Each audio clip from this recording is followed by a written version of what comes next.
Location Lucknow high pre school में सामाजिक और भावनात्मक शिक्षा के साथ प्रारंभिक बचपन की शिक्षा को बदलना। लखनऊ 9 मार्च 25 द हाई प्री स्कूल ने अंजलि सिंह द्वारा स्थापित परमेश बाय एएस के सहयोग से स्कूल और इसके अनूठे सामाजिक और भावनात्मक शिक्षा SIL कार्यक्रम के भव्य उद्घाटन के साथ प्रारंभिक बचपन की शिक्षा में एक महत्वपूर्ण कदम उठाया।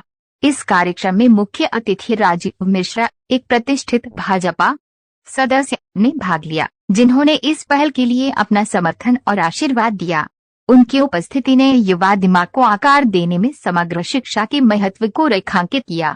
कार्यक्रम में एक रचनात्मक आयाम जोड़ते हुए प्रसिद्ध कलाकार राजीव मिश्रा ललित कला और रचनात्मक मार्गदर्शन खंड का नेतृत्व कर रहे हैं, जो बच्चों के बीच कलात्मक अभिव्यक्ति को बढ़ावा दे रहे हैं। उद्घाटन में प्रतिष्ठित अतिथियों, पत्रकारों, अभिभावकों और बच्चों की उत्साही भागीदारी देखी गई, जो प्रारंभिक शिक्षा में भावनात्मक बुद्धिमत्ता, माइंडफुलनेस और रचनात्मकता को पोषित करने के लिए द हाई प्री स्कूल की प्रतिबद्धता के लिए मजबूत सामुदायिक समर्थन को दर्शाता है। AIN से प्रधान संपादक विकास श्रीवास्तव की रिपोर्ट। होते थे उसके बाद वो टेक्नोलॉजी मतलब कि फोन से ही कनेक्टेड होते हैं। उन्होंने कोई ग्रुप एक्टिविटी नहीं देखी, बच्चे और परिवार ये उन्होंने नहीं देखा है, तो उनके पास प्रॉब्लम होती है, अपनी फीलिंग्स को वो शेयर नहीं कर पाते हैं, एक्सप्रेस नहीं कर पाते हैं, क्योंकि उनको चीजें हाथ में ही तुरंत की तुरंत प्रोवाइड होती है। एक बच्चा है, माँ बाप का पूरा फोकस उसी पे होता है। तो यहाँ पे थोड़ी सी क्या बहुत ही मेजर इश्यूज आ रहे हैं, जिसका सोल्यूशन मैम के पास है, आगे वो बताएंगे मैम आपको। और जिस तरह से स्कूल का शुभारंभ हो रहा, विद्या का देवी सरस्वती, और सच में माँ बीड़ा वाली का कंठ जब जिस स्कूल में होता है तो स्कूल की उन्नति होती है। और मैं तो कहूँगा दहेज पर स्कूल जिस तरह से आज ये खोलने की जिस तरह से इन्होंने लगन लगाई है, जिस तरह से बच्चों के स्कूल के विकास के लिए बात कर रहे हैं। आज क्या है कि बच्चे जैसे छोटे बच्चे होते ना, पहले क्या होता था 2-5 बच्चे होते थे, आज बच्चे सिर्फ एक पेरेंट्स में एक बच्चा होता है।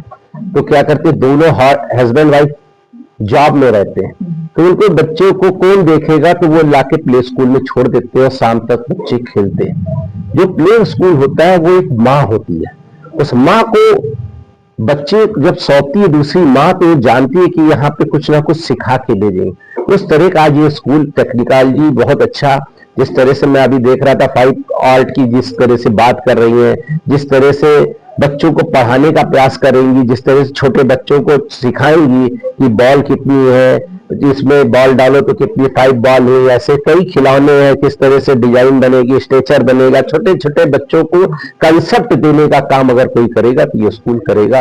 और जिस तरह से इस स्कूल की नींव रखी गई है, और सच में आज मैं, हमारी बहन है, मेरी लाडली बहन है अंजलि जी बैठी है, दोनों जने बैठे हैं, इस स्कूल को कर रही है। अपनी बड़ी चुनौती होती है स्कूल खोलने के लिए। वो स्कूल तो सब खोल देते हैं, लेकिन उसको स्कूल में वो शिक्षा, बच्चे आते हैं उसको ज्ञान कैसे देना है, ये दोनों जने का बड़ी जिम्मेदारी होगी।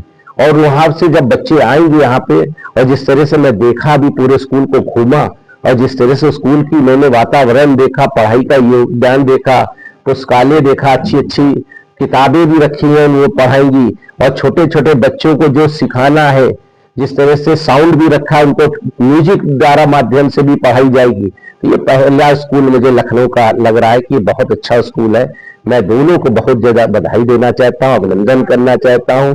और जिस तरह से दोनों जनों ने ये प्रयास किया है, मैं चाहूंगा कि एक सफल प्रयास उन्होंने किया है, और इतनी हिम्मत रख के इस स्कूल को लेके रेंट पे खोलना, मैं दोनों को बधाई देता हूँ, दोनों बहनों को। और निश्चित में सफलता ये जरूर रहेगी, और जब आदमी की लगन होती है तो स्कूल निश्चित सफलता की ओर जाता है। और मैं जो जानता हूँ कि मैं गांधी जी से सुनता था, 5 बच्चों से आज 70,000 बच्चों को करा है। ये भी स्कूल जो प्ले आज स्कूल खुला है, ये भी मुझे लगता है कि लोग की दोनों बहनों की लगन से ये स्कूल कीर्तिमान लखनऊ में स्थापित करेगा। और मैंने कॉर्पोरेट्स में और स्कूल्स में लगभग 20-25 साल काम किया है, as an employ, as a mother, as a counsellor, as a teacher. हर रोल में मैंने जो परेशानी और कठिनाइयां मैंने झेली, और मैं चाहती हूँ कि आगे जो मैं लोगों को उसमें मदद कर सकूं। जो सबसे ज्यादा जो अहम चीज है वो है लोगों की मानसिक स्थिति। हमारे 2 बच्चे हैं, टीनेजर हैं, और कोविड के टाइम पे मैं स्कूल में पढ़ा रही थी। जब बच्चे हमारे टीनेज में थे तो मैंने अपने कॉर्पोरेट जॉब छोड़ दिया। मैं एचआर में काम करती थी, एम्प्लॉयज की वेलबींग देखती थी। तो वहां पर भी हमने देखा कि एम्प्लॉयज का आधा टाइम रहता है परेशान ये रहते हैं कि बच्चे घर पे कैसे होंगे, क्या कर रहे हैं। फिर जब मैंने अपने बच्चों को देखा, कोविड के टाइम पे देखा, बच्चे टीनेज में पहुंचते हैं तो आधे से ज्यादा बच्चे बात करना बंद कर देते हैं। पिछले 10 साल में सुसाइड रेट जो है एडोलेसेंट्स का डबल हो गया है। वर्क प्लेस में जब लोग जा रहे हैं वहां पर भी सुसाइड कर रहे हैं। कल का ही न्यूज है, एक आईएफएस ऑफिसर ने सुसाइड कर लिया। लोगों के मेंटल जो है ना वेलबींग वो इतना जरूरी है कि मैंने ये सोचा कि हम बड़े होने का इंतजार क्यों करें। मेरा ये कॉन्सेप्ट है कि हम प्रिवेंटिव मेंटल हेल्थ पे काम करें, बच्चों को बचपन से सिखाएं। और जो न्यू एजुकेशन पॉलिसी है 2020 की, उसमें हम लोगों ने रियलाइज किया है कोविड के टाइम में the failure of education system. तो हमने ये सोचा कि जो हम लोग रोट लर्निंग करते हैं, बस कुछ रट के गए जाके बच्चे ने लाइफ स्किल्स नहीं सिखा रहे हैं, बच्चों को इमोशंस नहीं सिखा रहे हैं। बस गुस्सा आ रहा है और उनको ये कह दिया जाता है कि गुस्सा करना अच्छी चीज नहीं होती है। बट हमें ये सोचना है वाई, बच्चे को गुस्सा क्यों आ रहा है, हम उसके हर रीजन में जाए, रूट में जाए।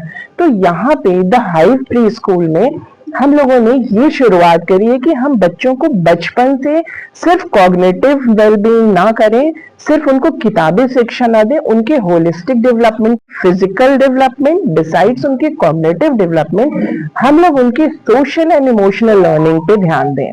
तो जैसे हम लोग जो है इस एक्टिविटी में बच्चों को ये सिखाएंगे, स्टोरी टेलिंग, माइक एक्टिविटी, वो उनका कॉन्फिडेंस बिल्ड करेगा और उनको वो समझेंगे कि आज उन्होंने जो महसूस किया वो क्या महसूस कर रहे हैं, उसको एक्सप्रेस कैसे करेंगे। तो उनको बच्चों को हम सिखाएंगे कि आपकी जो फीलिंग है वो आप शेयर करो और हम उसका सॉल्यूशन सिखाएंगे। हम उनको माइंडफुलनेस और मेडिटेशन भी सिखाएंगे कि अगर बच्चे को गुस्सा आ रहा है, मेरा खुद का बच्चा जब छोटा था वो कोई गेम खेलता था, वो रिमोट फेंक देता था और पेरेंट्स क्या करते हैं, डांट देते हैं, थप्पड़ लगा देते हैं कि ये बच्चा सुन नहीं रहा है। तो हम ऐसा नहीं करके उसको सिखाएंगे कि गुस्सा आ रहा है तो गुस्से को कैसे शांत करें, आप ब्रीदिंग कैसे करें, एक्सरसाइज कैसे करें। ये सब चीजें हम उनको एक फाउंडेशनल ईयर से सिखाएंगे कि जो और परामर्श मिल करके प्रिवेंटिव मेंटल हेल्थ पे फोकस कर रहे हैं, जो फर्स्ट टाइम लखनऊ के किसी स्कूल में इस लेवल से, इस उम्र से हो रहा है। और आजकल के पेरेंट्स जो हैं उनको बच्चों के जैसे डिजिटल वर्ल्ड में होने से, सोशल मीडिया की वजह से पेरेंट्स को खुद बहुत मुश्किल हो रही है। पेरेंट्स खुद इतनी फास्ट टेक्नोलॉजी चेंज को खुद अडेप्ट करने में खुद फ्रस्ट्रेट हो जाते हैं, खुद परेशान हो जाते हैं, तो वो बच्चों को गाइड नहीं कर पाते हैं। तो हम पेरेंट्स को भी गाइड करेंगे। तो हम लोग पेरेंटिंग का भी वर्कशॉप करेंगे, जो पेरेंट्स हैं उनको भी ये सिखाएंगे कि हमें कैसे बच्चों की परवरिश करनी है। बहुत लोगों का ये कहना होता है कि बच्चे आज तक तो परवरिश होती रही है ना, ये कोई नई चीज क्यों आ गई। पर पहले इसलिए आसान होता था क्योंकि माँ बाप और स्कूल, बस यही 2 चीज होती थी जो बच्चे को शिक्षा देती थी। अब बच्चों के पास सोशल मीडिया है, उनके पास एज अप्रोप्रिएट इंफॉर्मेशन नहीं आते, पहली इंफॉर्मेशन आ जाती है जो उनके एज के हिसाब से सही नहीं होता है। तो उनको ये सब चीजें बताना, बहुत पेरेंट्स को पता भी नहीं होता है कि बच्चे मोबाइल पे क्या देख रहे हैं। तो ये सब चीजों को देखते हुए और आगे का सोचते हुए फ्यूचर जनरेशन के लिए हम लोग ना ये प्रयास कर रहे हैं।